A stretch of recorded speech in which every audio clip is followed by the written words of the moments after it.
दोस्तों, चैनल में आपका स्वागत है।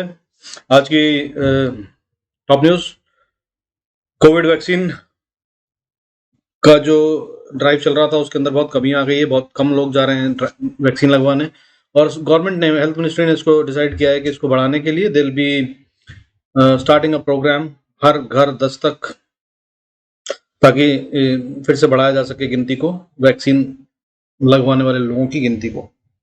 फर्दर आज इंडियन मार्केट्स ने बैंकर रैली दिखाई। 456 पॉइंट उठा निफ्टी, और सेंसेक्स 1534 पॉइंट, और बैंक निफ्टी लगभग 900, लगभग नहीं, एग्जैक्टली 960 पॉइंट्स ऊपर। और कहाँ पे बंद हुआ? निफ्टी बंद हुआ आज 16,266.15 पे, और पहले क्लोज हुआ था 15,809 पे, यानी कि 456.75 पॉइंट्स ऊपर, 457 पॉइंट्स ऊपर, 2.89% की बढ़त के साथ। और एक बार जो शुरू हुई दौड़ तो वो चलती ही गई। फिर से एक बार बुल्स ने दिखाया उनकी पावर को, और एडवांस होने वाले शेयर जो थे वो 1621 शेयर थे। 1621 शेयर बढ़ रहे थे और 318 शेयर गिर रहे थे। और बैंक निफ्टी भी आज 34,276.40 पे बंद हुआ, 960 पॉइंट की बढ़त के साथ, 2.88% की बढ़त के साथ, 2.88%। वाह! पर क्या ये असली रैली है या ये रिलीफ रैली है? जैसा कि मैंने बताया था, 16,400 के ऊपर जब तक नहीं चला जाए तब तक please hold on your buyings.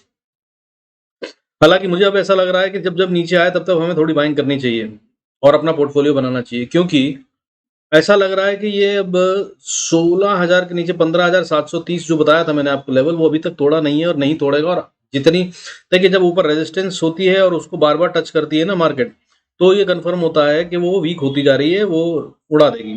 ऐसे ही नीचे जब सपोर्ट टूटती है, बार बार टच होती है और नहीं टूटती है, तो वो भी वीक हो रही होती है। अब ये दोनों तरफ खेल रही है। लेकिन अब अच्छी बात क्या है, डाउन साइड में ये हो रहा है कि लोअर लोज नहीं बना रहे हैं हम। हर बार पहले से थोड़ा कम गिरते हैं, और जब हम उठते हैं तो पहले से थोड़ा ज्यादा उठते हैं। जैसे कि कल हम गिरे थे कितना, 430.90 पॉइंट्स, 431 पॉइंट्स मान लीजिए। आज उठे कितना है, 456 पॉइंट। ठीक है, ऐसा ही पहली बार हुआ था, 416 और 430 के आसपास, मतलब 10-12 पॉइंट ऊपर ही बढ़ते हैं। तो ये खेल जो है ये थोड़ा सा हायर आई का है। हालांकि इसे मानना नहीं चाहिए, फ्रैंकली स्पीकिंग, इतने कम पॉइंट्स पे इसको हम पैटर्न नहीं मान सकते हैं, बट दिख रहा है जो स्ट्रेंथ, वो मैं आपको बता रहा हूँ। हाउएवर ग्लोबल और अपने इकोनॉमी के और बाकी सब संकेत जो है वो तो नेगेटिव है ही अभी। आज रशिया पे, आज नहीं, इनफैक्ट कल लगा दिया था। यूके ने एक और सैंक्शन लगा दी है। उसके मुताबिक state owned Aeroflot, Ural Airlines and Rossiya Airlines of Russia now will not be able to sell their unused landing slots at UK airports। अभी तक वो ये था कि वो पैसे जो उन्होंने दे रखे हैं, और इससे बहुत बड़ा नुकसान होगा। एस्टिमेटेड अप्रोक्सीमेटली 40 बिलियन पाउंड्स का नुकसान झेलना पड़ सकता है रशिया को। पड़ेगा ही, इनफैक्ट अब तो उन्होंने कर दिया है। ठीक है, फर्दर फिनलैंड, स्वीडन ने अप्लाई कर दिया है नेटो की मेंबरशिप के लिए। दो नए देश, फिनलैंड और स्वीडन, इन्होंने भी अप्लाई कर दिया है नाटो की मेंबरशिप के लिए। ये बढ़ता हुआ नजर आ रहा है यार, ये कुछ अच्छा नहीं नजर आ रहा है। ये वॉर कहीं डूब न जाए लेके सबको। खैर, फर्दर यूएस का जॉबलेस क्लेम आया, उसके अंदर में 21,000 से बढ़ गया है नंबर, और अब 218,000 लोगों ने जॉबलेस क्लेम फाइल किया है इन द मंथ ऑफ मई। फर्दर S&P 500 ने कल 500 पॉइंट छोड़ दिए थे, putting at it at 19.5% below its intraday record reached in January. जनवरी में इसने रिकॉर्ड हाई बनाया था, जो उससे लगभग 19.5% नीचे है, मतलब 20% नीचे आ चुकी है मार्केट, S&P ग्लोबल। ठीक है, यूएस के। लेकिन अभी नैस्डैक में थोड़ा बाकी है, 20% नहीं हुआ है। इंडियन मार्केट तो वैसे ही थोड़ा ऊपर चल रही है। बाकी देखते हैं क्या होता है। तो ये चल रहा है अभी, और अगर ये ग्लोबल संकेत थोड़े से अच्छे हो जाए तो शायद हमारी मार्केट उठ जाएगी, लेकिन हमारी अपनी इकोनॉमी बुरी स्थिति में है। फर्दर पावर मिनिस्ट्री ने इन्वोक कर दिया है आज एक सेक्शन 107, जिसका नंबर है, जो 107 सेक्शन कहलाता है, of electricity act, to allow import of higher amount of coal. Power plants के लिए जो प्रोडक्शन के लिए कोल की जरूरत है, वो उन्होंने लिमिट थी पहले बहुत कम, उसको बढ़ा दिया है, बढ़ाकर अब 30% हो गया। तो उनको कहा भी गया था, कल भी मैंने न्यूज़ में बताया था, that they've been asked to get the coal import as much as they want, जहाँ भी लाना है कल को, don't say that कि because of the lack of coal or you know deficiency या जो भी कहिए deficit of coal, they are not able to produce electricity. Further, center flag falling COVID vaccinations numbers जो हैं वो गिर रहे हैं। सेंटर ने फ्लैग आउट किया है, आवाज उठाई है उसके ऊपर, जो कोविड वैक्सीनेशन के नंबर गिर रहे हैं उसके ऊपर। तो उन्होंने अभी आगे हेल्थ मिनिस्ट्री ने अनाउंस कर दिया 2 मंथ का कैंपेन, प्रॉब्ली टीचर्स को लगाया जाएगा इस पे। तो 2 मंथ कैंपेन हर घर दस्तक 2.0 will be now on rolls to accelerate the pace of vaccination. Further एक बढ़िया सी न्यूज लेके आया हूँ जो आपकी इन्वेस्टमेंट के लिए अच्छा काम कर सकती है। बहुत ही भयंकर वाला है ये, जाइडस लाइफ। ये शेयर आपने नाम ना सुना हो तो ढूंढ लीजिएगा, मिल जाएगा। बहुत अच्छी कंपनी है। इसका बायबैक जो है वो अप्रूव हो गया है। अच्छा, ये तो बहुत सारे होते हैं रोजाना, पर मैं इसको क्यों लेके आया हूँ? इसको इसलिए लेके आया हूँ कि इसका बायबैक जो अप्रूव हुआ है वो हुआ है 650 रुपीज पर शेयर पर, यानी कि ये खरीदेंगे अपना हर शेयर 650 रुपए में। और इसकी मार्केट में कीमत पता है क्या चल रही है अभी? लगभग 357.85 पैसे पे क्लोज हुआ है आज। मतलब लगभग 300 रुपए ऊपर बाय करेंगे ये, और ज्यादा दिन नहीं है। कब बाय करेंगे? 2 जून को।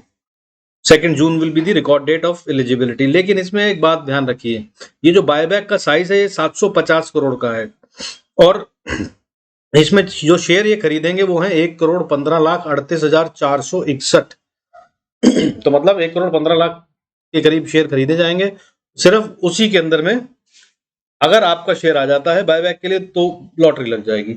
मतलब आपने अभी भी अगर एक शेयर को खरीद लिया 357 रुपए में, तो ये आपका दे देगा आपको 650 रुपए बिना कुछ करे, और वो भी 2 जून तक, इन नो टाइम।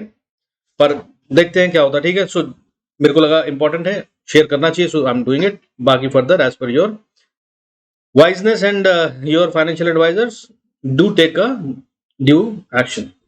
फर्दर आज एफआईआई ने सेलिंग करी 1265.41 करोड़ की, और डीआईआई ने बाइंग करी 2148 करोड़।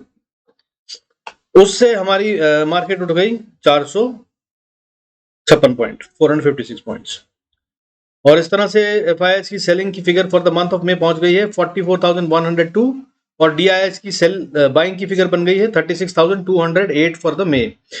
एनुअल फिगर बन गई है 2,15,102.85 crore for the selling by FII, और अगेंस्ट दैट डीआईएस की बाइंग की फिगर बन गई है 1,70,740.30 crore for the financial year नहीं, I am sorry, for the calendar year. मतलब फ्रॉम जनवरी से लेकर अभी तक, month to date in May. अब आगे देखिए, कंसोलिडेशन है कि डिस्ट्रीब्यूशन अभी भी ये कहना बड़ा मुश्किल है। एक दिन हम 400 पॉइंट गिरते हैं, अगले दिन हम उठ जाते हैं, और ऊपर से ये बात हो रही है कि रोज गैप अप गैप डाउन हो रहे हैं, 200-250 पॉइंट तो यूं ही जा रहे हैं। जबकि ये पहली रेंज जो है 400 पॉइंट की पूरे हफ्ते की हुआ करती थी निफ्टी की, आजकल एक एक दिन में हो रहा है ये। और gap up gap down 200 point 150 point, तो मतलब आप समझ लीजिए गेम है ऐसा कि रिटेल को दूर ही रहना चाहिए, वरना हाथ जल जाएंगे। Be cautious. बाकी देखिए, रेपो रेट आने वाला है, नया सीआरआर जो आएगा वो सब जो है वो वेट करेगा मार्केट को, और मार्केट फिर से नीचे गिर सकती है, दिक्कत हो सकती है, आप देखिएगा। तो आज के टॉप गेनर्स में फिर से आईटीसी एक बार फिर से बढ़ा ऊपर, और भी कुछ शेयर हैं जो बड़े, जिनमें रिलायंस ने आज बहुत ही चमत्कारिक रूप से एक बढ़िया सी बढ़त दिखाई। यानी कि जो कई दिन से गिर रहा था, कल बढ़ा फिर रुका, और आज इसने सब कुछ कवर करते हुए 6% की बढ़त, लगभग 5.83% की बढ़त दिखाई है, और वापस से अपने एक इंपॉर्टेंट लेवल को रीगेन कर लिया है, जो कि था 2600। इनफैक्ट 2500 से ऊपर हम मान रहे थे, और इसने 2624 पे क्लोज हुआ है। तो और इसी ने मार्केट को बहुत अच्छे से ड्राइव भी कराया। अच्छा, ऐसे ही बड़े बड़े शेयर बढ़े हैं। और कौन कौन सा शेयर बढ़ा है? डॉक्टर रेड्डीज लैब 8.13% बढ़ा, BHEL 7.60%, 7.60%, Aurobindo pharma 6.71%, Ashok Leyland 6%, Bosch 5.83%, STRIDE pharma 5.76%, जेके सीमेंट 5.43%, बायोकॉन, जाइडस लाइफ मैंने आपको स्टोरी सुनाई, ऑब्वियसली इसको बढ़ना ही था, ये भी 5.34% बढ़ा है। Hind copper, JSW steel, PVR, NALCO, Adani enterprise, Tata Motors, terrain, Nestle, ये सब 4.44% से ज्यादा ऊपर बढ़े हैं। Adani ports, NMDC, GNFC, rain industry, मतलब 4% से ऊपर बढ़ने वालों की शेयर की भरमार है। LIC housing finance, Tata steel, Cipla, Hindustan, IGL, Canfin homes, Indus tower, Oracle finance, Larsen टर्बो, कैनरा बैंक, ये सब लगभग 4% और उससे ऊपर बढ़े हैं। और आप देख लीजिए, और गिरने वाले शेयर कौन से थे? गिरने वाले शेयर मतलब आप समझिए, कंटेनर कॉर्प 5.49% गिरकर 573 रुपीज पे बंद हुआ। गोदरेज कंज्यूमर 758 पे बंद हुआ है, 4.68% गिरकर। इसके अलावा बाकी सब कम गिरे हैं, जैसे कि पीआई इंडस्ट्री 1.81%, हनीवेल ऑटम 1.67%, मेट्रोपोलिस 1.63%, मन्नापुरम 1.22%, चंबल फर्टिलाइजर, ये एक सरप्राइज था, क्यों गिरा पता नहीं, रिजल्ट इसके अच्छे नहीं आए थे, इनफैक्ट कल इसके रिजल्ट्स आए थे, शायद उसी की वजह से। Chambal fertilisers 1.12%, Abbott India, Shree cement, Deepak nitrite, UPL, ये सब लगभग 0.7 से 1% के आसपास गिरे हैं। So this is what the game was today. और मेरे को अब ऐसा लग रहा है इसकी वजह से, क्योंकि जब ये बड़े बड़े शेयर बढ़ने लग जाते हैं ना, जैसे कि मैंने बताया doctor Reddy, sun TV network, BHEL, Reliance, doctor Reddy's lab, तो मतलब मार्केट में तेजी आने का माहौल हो जाता है। और अगर ऐसा है तो ये टाइम है पोर्टफोलियो बनाने का। Care any which ways you are wise, please do evaluate and take a decision and do the necessary things। थोड़ा थोड़ा चाहें तो बाइंग कर सकते हैं। और मैंने एक बात पहले भी कही थी, दोबारा कह रहा हूँ, बार बार कह रहा हूँ, अपनी एसआईपीस को बंद मत कर दीजिएगा। अगर आपकी म्यूचुअल फंड में चल रही है तो this is the best time to do the SIPs. जब मार्केट भयंकर रूप से गिरे तो भयंकर रूप से बढ़ा दीजिए, और इस समय पे लगाया हुआ पैसा बहुत अच्छी एवरेज कर देता है आपके म्यूचुअल फंड की रिटर्न की। Further now let's go to the bank Nifty and Nifty, उसके लेवल्स देख लेते हैं मंडे के लिए। और आपको उससे पहले आई रिक्वेस्ट के go through the disclaimer, and if need be do pause the video and go through it completely।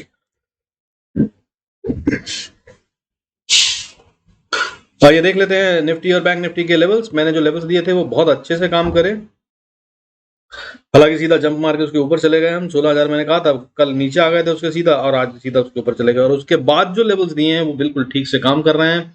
Level दिया था मैंने 16,120-19 का, देखिए आप वहीं पे जाके इसने सपोर्ट ली, ऊपर गया था पहले 16,160-70 तक, वो भी मैंने लेवल दिया था। उसको लेने के बाद नीचे इसने वहां पर टाइम बिताया, सपोर्ट ली, फिर उसके बाद नीचे दोबारा से एक बार 16,100 को टेस्ट किया और फिर वापस ऊपर चला गया। तो हमारे 3 लेवल में से 2 लेवल सटीक काम करे, एक को इन्होंने सीधा जंप कर दिया था। और क्या चाहिए। अब अगला लेवल जो है इंपॉर्टेंट वाला, अगर ऊपर की तरफ जाने लगते हैं तो 16,350 से 380 है, इसको देखिएगा, और इसको पार कर लेते हैं तो 430 का लेवल बनता है जो क्रिटिकल है। और उसके ऊपर अगर आप जाते हैं तो 16,500 क्रिटिकल लेवल बन जाता है, और उसके ऊपर जाते हैं तो 200 डीए में जो बन रहा है आर्ली चार्ट पे वो 16,600, और उसके ऊपर जाते हैं तो फिर 16,703, और उसके ऊपर फिर एक फाइनल चीज जो है वो है 16,800। इसको पार करना will be a tough one for market, और जब ये कर ले तो फिर तो आप बिंदास समझिएगा कि ऊपर ही जा रहे हैं, और जब हो जाए तो जंप इन। फर्दर नीचे की तरफ अगर देखते हैं लेवल्स आते हैं तो क्या होगा। निफ्टी अगर नीचे की तरफ जाने लगता है तो पहली सपोर्ट जो मिलेगी उसको 16,229-30 पे मिलेगी। इसको अगर तोड़ देता है तो 16,150 के आसपास सपोर्ट है, उसको अगर तोड़ देता है तो फिर एक थोड़ी स्ट्रॉन्गर सपोर्ट बनती है 16,100 की। और अगर इसको भी तोड़ देता है तो फिर 16,070-72, और उसको भी तोड़ देता है अगर तो फिर 16,000 की एक इंपॉर्टेंट सपोर्ट है। और बहुत ही स्ट्रॉन्ग सपोर्ट उसके बाद 15,980 की है, जो मैंने पहले भी बताया था, लेकिन इन्होंने सीधा इसके नीचे खोला था पिछली बार, परसों की बात। तो अब ये दोबारा से ऐसा कर दें तो कह नहीं सकता, लेकिन ये लेवल्स इंपॉर्टेंट लेवल्स हैं, इन्हें ऐसे ब्रीच नहीं करना चाहिए। और अभी मैं एक बात समझ रहा हूं डेटा से कि अगर ये डायरेक्टली ब्रीच हो जाते हैं, जैसे कि परसों गैप अप हुआ था, तो इसका मतलब ये है कि फिर ये रिकवरी करके इन लेवल्स को जरूर ऑनर करेंगे। अभी मैं जब चार्ट देख रहा हूं तो ये समझ में आ रहा है कि जो ये लेवल्स थे मैंने दिए थे वो दोबारा से आज ऑनर हुए हैं, इसीलिए हुए हैं क्योंकि मैंने 16,000 का लेवल दिया था, डॉट 16,000 को छू कर ये वापस रिकवरी मारी है। गैप अप से होने के बाद 16,000 को छुआ है इसने, फिर वापस ऊपर गई है, और फिर सारे लेवल्स को बिल्कुल ढंग से ऑनर करती हुई गई है। सबको रेस्पेक्टफुली टच किया है, टाइम बिताया है, रिवर्सल लिया है, टेस्ट किया है, फिर ऊपर गई है। तो अगर गैप डाउन हो जाए तो मेरे ख्याल से फिर से ये कहानी वही होगी कि आप चाहें तो इन्वेस्ट कर लीजिए और उसके बाद गैप अप का चांस ले लीजिए, हालांकि खतरा होगा। Be cautious, carefully do that and do consult your financial adviser. खैर नीचे के लेवल देख लेते हैं, नीचे कराती है अब निफ्टी तो 16,220-22 का लेवल, उसके बाद 16,140 का लेवल, उसके बाद 16,100 का लेवल। 16,100 के लेवल को तोड़ने के बाद अगर नीचे आती है तो फिर 16,000 का लेवल, और फिर उसके नीचे जो मैंने बताया 15,950-60 का लेवल एक इंपॉर्टेंट सपोर्ट है, यहाँ से वापस बाउंस करना चाहिए। और अगर इसके नीचे अगर देखें तो 15,850 जैसे ब्रेक नहीं करना चाहिए, मैं बार बार कह रहा हूँ, हालांकि ये 2-3 बार टेस्ट कर चुकी है। हाउएवर अब फाइनल सपोर्ट जो बनती है वो 15,730 की बनती है, इसके नीचे हम वीक हो जाएंगे, अदरवाइज हम फिर से रिकवरी और रिलीफ रैली नीचे आने पर पा सकते हैं। आइए बैंक निफ्टी देख लेते हैं। बैंक निफ्टी को अगर हम देखें तो 34,311। अच्छा, इसमें भी देख लीजिए आप, लेवल्स देखिए कैसे काम कर रहे हैं।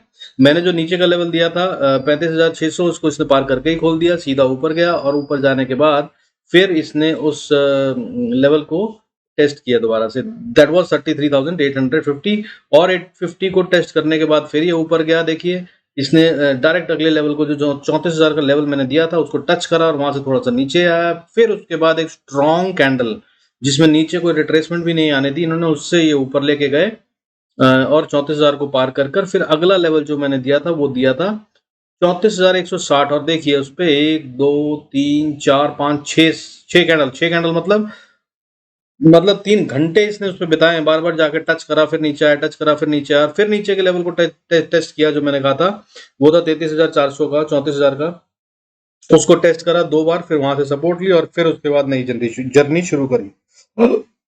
और अगर आप इसको देखें कि ऊपर जो बंद हुआ है तो मेरा जो अगला लेवल था वो था 34,310 का, वहां पर जाकर ये क्लोज हो गया है। और अब इसके ऊपर जो मैंने स्ट्रॉन्ग सपोर्ट रेजिस्टेंस बताई थी वो थी 34,480-500 की, जिसे पार करना विल बी अ टास्क। और अब ये वही लेवल है जिसको इसको पार करना होगा, तो अगला लेवल क्या होगा 34,490 से 520। और अगर इसको पार कर लेते हैं हम तो एक अगला लेवल जो रेजिस्टेंस का होगा वो 34,640 होगा। 640 को पार कर लेते हैं तो 730 पे फिर रेजिस्टेंस है, और अगर 730 की रेजिस्टेंस को पार कर लेते हैं तो 35,130 के आसपास फिर रेजिस्टेंस है, और अगर इसको पार कर लेते हैं तो फिर एक स्ट्रॉन्ग रेजिस्टेंस फिर से 35,250 पे है। तो इस पे आप नजर रख सकते हैं, यहाँ पर से मार्केट को बहुत चांसेस हैं कि रिवर्सल ले ले, और अगर ना ले तो उससे भी स्ट्रॉन्ग ऊपर एक और लेवल है 35,430-40 का, जहां से फिर एक रिवर्सल नीचे की तरफ हो सकता है। Keep these levels in your mind and do trade accordingly. और नीचे की तरफ अगर आता है बैंक निफ्टी तो हम स्पॉट की बात कर रहे हैं, याद रखिएगा, फ्यूचर्स में मत देखिएगा ये लेवल, हालांकि अभी फिलहाल डिफरेंस बहुत कम चल रहा है, बट मैं स्पॉट के लेवल्स बताता हूँ। तो नीचे की तरफ अगर जाते हैं तो 34,150-60 जो है वो एक सपोर्ट बनती है, अगर उससे नीचे आते हैं तो 34,100 और 34,000 जो है ये एक एरिया बनेगा जिसपे टाइम बिताना चाहिए।